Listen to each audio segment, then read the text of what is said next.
This is Kuldrin's Krypt, Season 1, Episode 18, for May 29th, 2017. Welcome.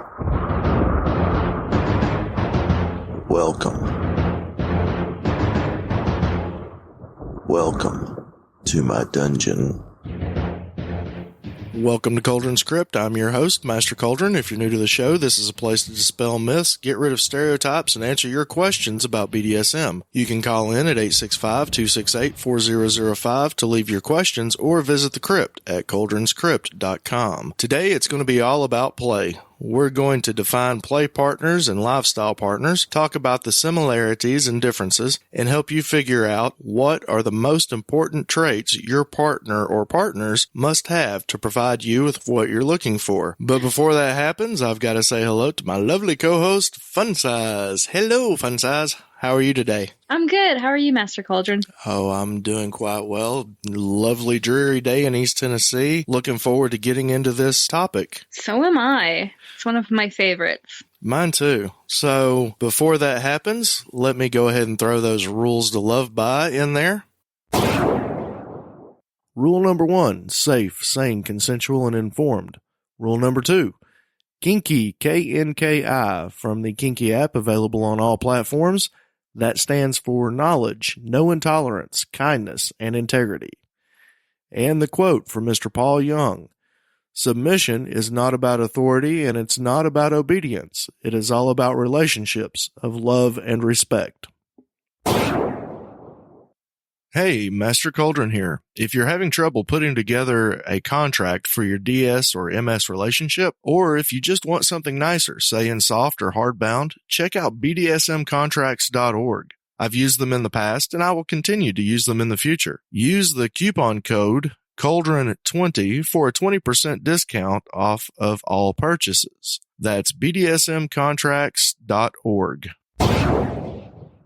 Now that we've got those rules to love by out of the way and in our minds again, let's go ahead and dive into this topic, play partners versus lifestyle partners. So, Funsize, what do you think about this particular topic? Well, I think both can be very wonderful things, but at the heart of it, they're also very different things. And for me, the primary difference has always been the level of commitment. With play partners, there really isn't one. It's very casual, but with lifestyle partners, it is a deeper and a lot of times more meaningful relationship. Yeah, and that's something that I think I had a difficulty in understanding when I first started. You know, I think a lot of people do, especially when they're starting out. They think that just because you have one scene with someone, it automatically means that you're their dom or you're their sub or master slave or however you're looking at it. And that's not always true. Okay, so to get into play partner versus lifestyle partner, I think,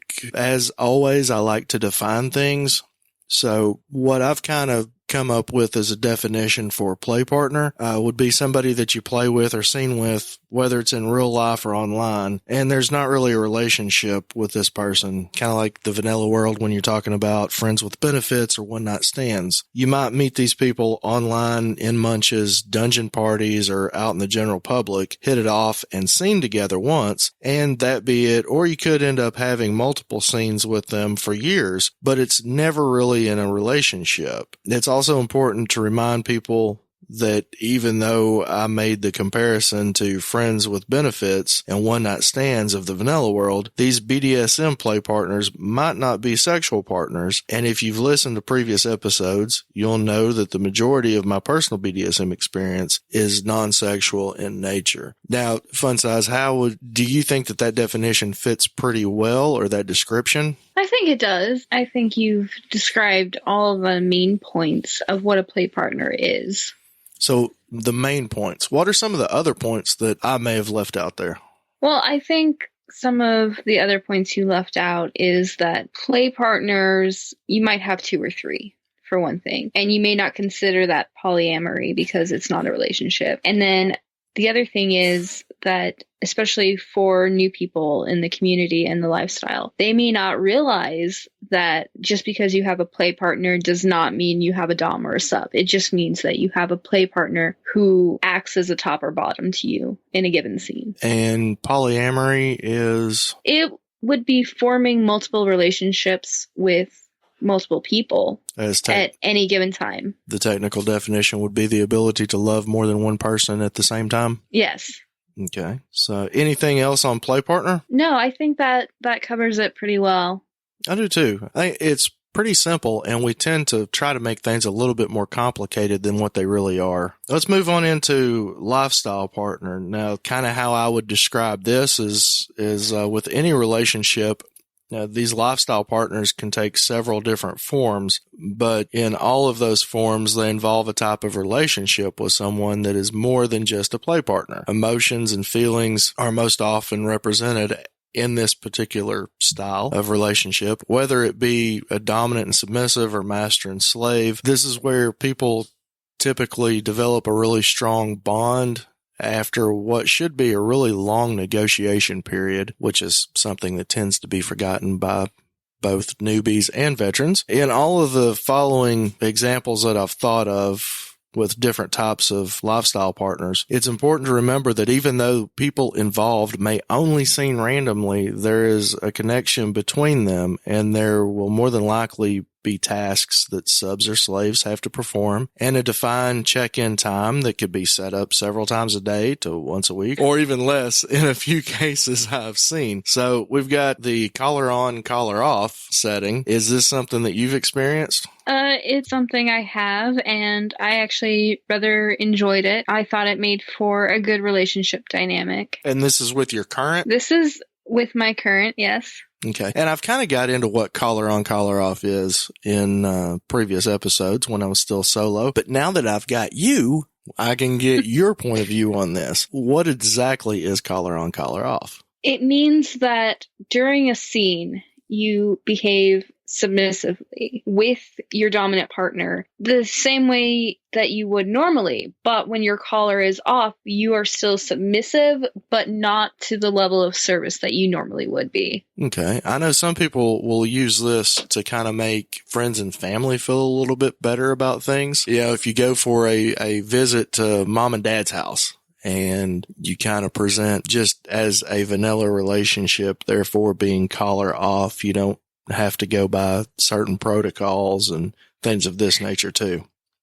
Something I have found is that most of the time, and this is true of me too, you will have code words for your dominant and your submissive, or code behaviors when your collar is off, to still show your submissiveness or your dominance. One thing with my dominant is I have a special name for him, and I can actually call him that name in public, and no one seems the wiser to it. And it's one of the nicer parts about the collar off moments. I agree. I love those. It's not really inside jokes, but just the inside moments that we can share. Oh, yes. It increases the intimacy and the connection between the two people so much more. I agree totally. The next one that I've got on my list is 24/7. I have only experienced the 24/7 one in an MS relationship. So I don't have much experience there. I think you probably would have a little bit more than I would. It is a very interesting dynamic. Those were very intense relationships. That is exactly as it sounds, 24/7, 365. There was never a moment of break in that role play, I guess you could say. Now for me, I've not done so much the collar on, collar off type as I have the 24/7. And that was where friends and family pretty much only existed in the lifestyle, because I live away from my family, so I didn't have to worry about that. And there weren't really any moments of having to change the dynamic there. And that's really my favorite part of it, because once they earned their full collar, as you are well aware, to me, and to us in the lifestyle, that is like that wedding ring. You don't have to shy away from that at any time to worry about other people's feelings, which may sound bizarre.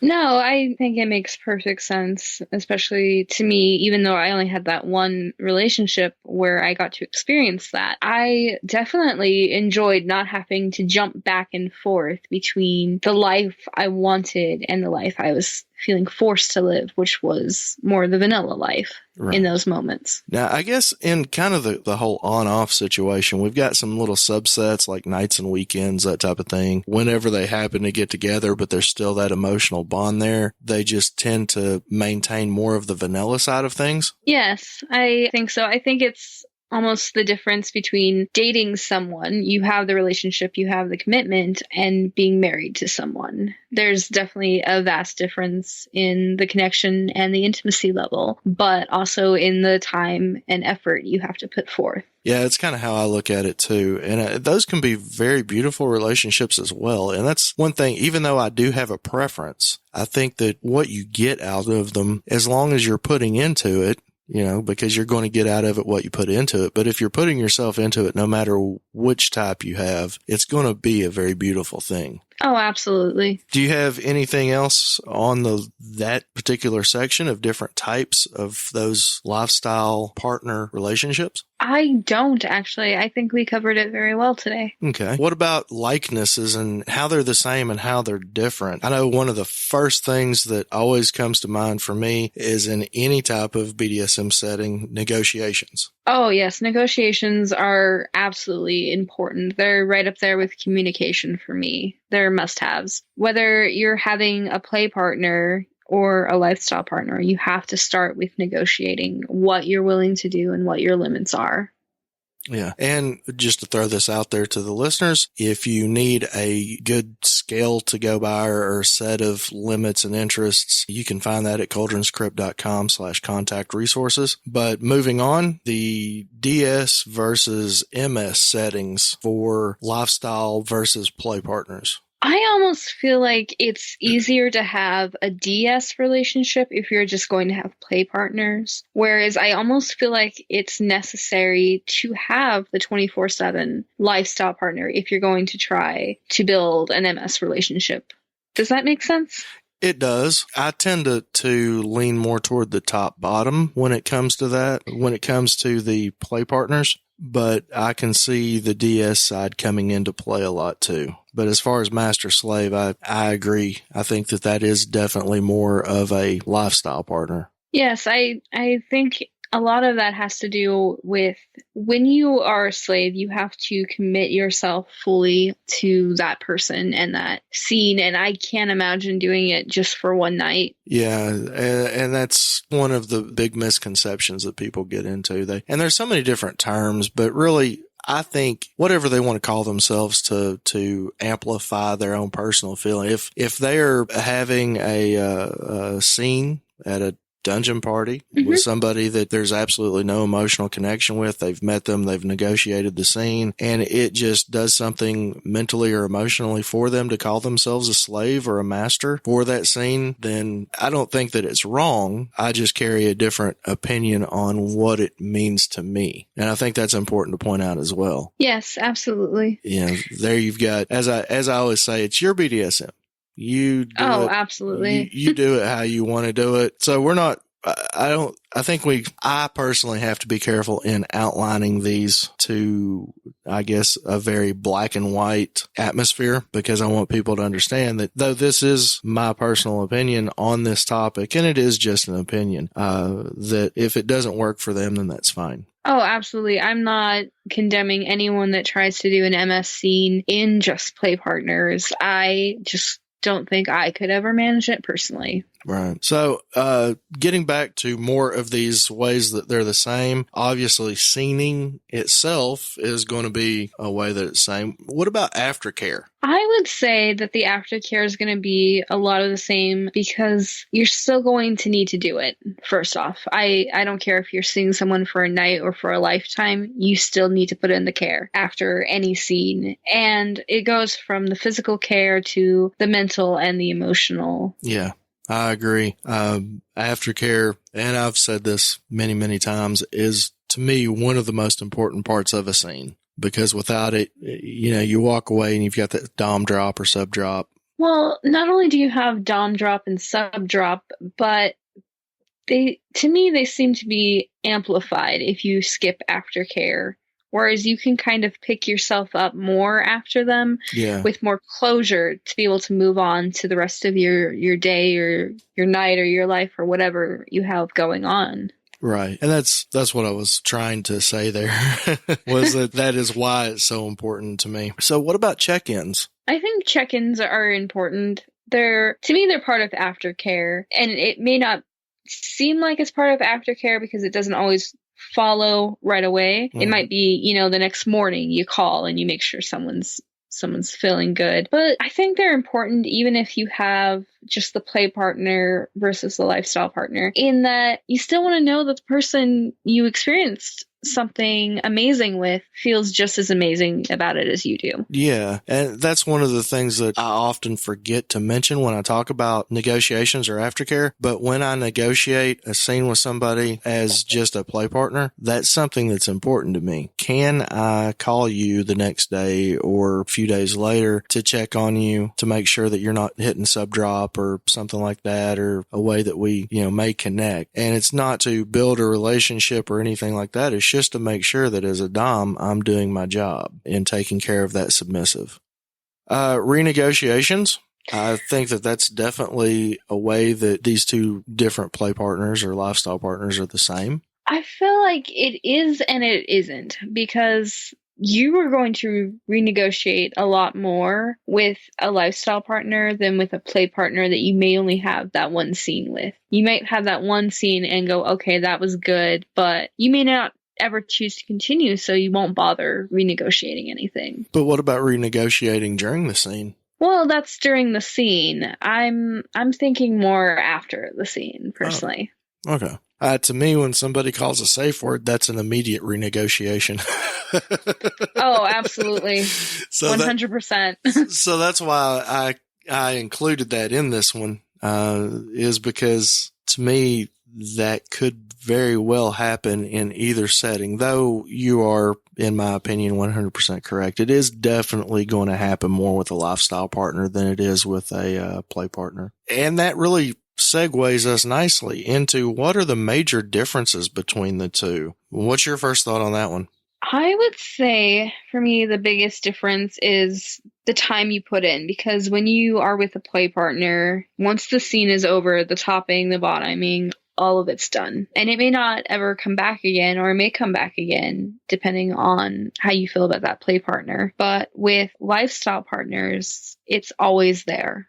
There will always be the top and the bottom clearly defined in your relationship. Yeah, that's a very good place to start there. What about the emotional attachment? That's something that I think there's typically with me, no emotional attachment whatsoever when it comes to play partners. When it comes to play partners, I might casually play with them for 3 or 4 months straight, and it doesn't mean that I'm going to develop any feelings for them. But with a lifestyle partner, it's just like any vanilla relationship. You spend enough time with someone and the feelings start to grow, and they grow deeper because it's not as casual anymore. Yeah, that's, like I said, that's something I absolutely agree with. What else is there? I know there's a whole lot that I'm not thinking of right now in differences. Can you think of anything to throw out there? I would say one of the other differences that I have noticed is that when you have a play partner, you are going to spend less time during your day-to-day life thinking about what you want to do with them. You might go, oh, I'm going to call this person for a scene, but that will be it. When it comes to a lifestyle partner, you are always going to have in the back of your mind, oh, they might like this toy, or, oh, my sub would look so pretty in that collar, or, oh, hey, we could try this fantasy of mine. And it develops a lot more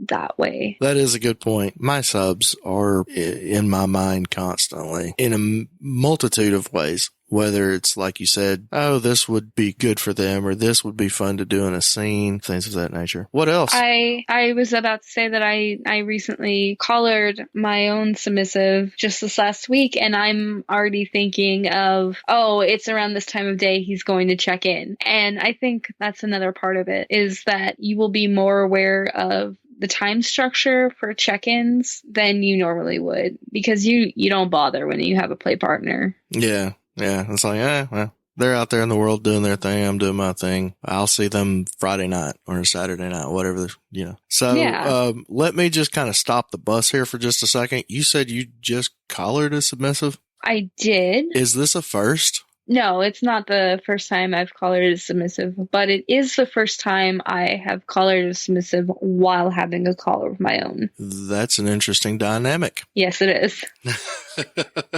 So how did you go about things with your dominant before you collared the submissive? Well, it started with, of course, seeking permission to have the submissive as a play partner. And this is something we haven't touched on yet, is that play partners can, in time, if the dynamic is right, become lifestyle partners. And that's what happened with me. He was a play partner, and he caught my interest and my intrigue so much that I actually went to my dominant and requested the permission to collar my own submissive. Wow. And then I had to negotiate with my dominant what would and would not be allowed from there. That's interesting. As you are aware, last year I was in a situation like that where I was the dominant of a switch that had many, many, many slaves and bottoms at her disposal. So it's a fascinating dynamic to me, and it sounds like something that we may get into a lot deeper, maybe in a future episode. Oh, absolutely. I think that could be something. Now, it is something that I have greatly cautioned against when it comes to newbies. Now, how do you feel about that as far as that dynamic goes? I would agree. I've been part of the lifestyle for just over 10 years, as you know, and I'm having trouble negotiating some of the finer points of the dual dynamic. So I can't imagine trying to do this when I'm just starting out. I wouldn't suggest it to the newbies either. There's just so much to learn to begin with that I think that's what it is for me, is like, you have so much to learn. And with all the years that I've been doing this, I'm still learning things nearly every day, because I make sure that I try to continue my education and talking to different people, or reading books, watching things on even YouTube or Netflix. There's some really good documentaries on Netflix. There's some awesome interviews and clips from conventions on YouTube that you can check out. So I think the continuing education is an important part, but you did bring something up that is very much related, exactly related to this topic. And that is that play partners can become lifestyle partners if they fit into what you're looking for a lifestyle partner. And that's the last thing that I really had on this topic to talk about. So how do we determine what we need in a partner of any type? I would say the first thing you need to do is figure out your own limits and your own interest. You can't align your limits and interest with anyone else to form a relationship if you don't know what they are. And as you mentioned before, kuldrinscrypt.com does have an excellent, one of the best I've ever found, list of limits and interests that you can go through and fill it out. It does take about 15 to 20 minutes to get through, but it is 100% worth it. Another way that I have found that worked really well for me is after going through some extensive education, even on that list that you're talking about from the website, there are some things on there that people may not know what they are. And part of that education is looking those things up, like sounding or gates of hell or things of this nature, suspension. And there's two types of suspension, but typically in BDSM, we're referring to rope suspension, not the meat hooks through the back, raising you up into the air, though that is something that I definitely want to try one day. Likewise. But the experiencing everything that you can that is considered safe, sane, consensual, and informed. But it's very important to remember that just because you like something in online play or in real life, and that's something that we really didn't get into either. I guess we did in the previous episodes, but the play partners and lifestyle partners can be online or in real life, but it doesn't mean that you'll like it with another person or under different circumstances. And that's really important in figuring out what you need, is also understanding that your needs will change. I think we pretty much hit on everything. And As always, if anybody has any questions, they can contact me or Funsize at kuldrinskrypt.com. All of our information is listed under contact resources. And don't forget to check out order-of-avalon.com. That is an amazing young forum with all kinds of goodies. And of course, full disclosure on that, Funsize, what is your relation to that community there? I am one of the co-founders and administrators there.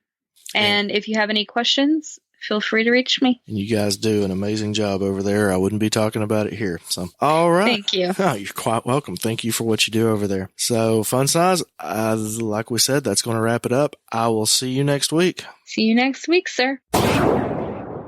Next week on the Krypt, we're diving off the cliff and going deep into the master-slave dynamic. In the meantime, visit kuldrinskrypt.com to read the show notes for each and every episode, contact us, subscribe to the show, and find out how you can help us continue to bring you our years of experience, like the Accidental Trucker has from the very beginning, by becoming a patreon.com supporter. This has been Master Kuldrin and Funsize for kuldrinskrypt.com. Unearth the truth.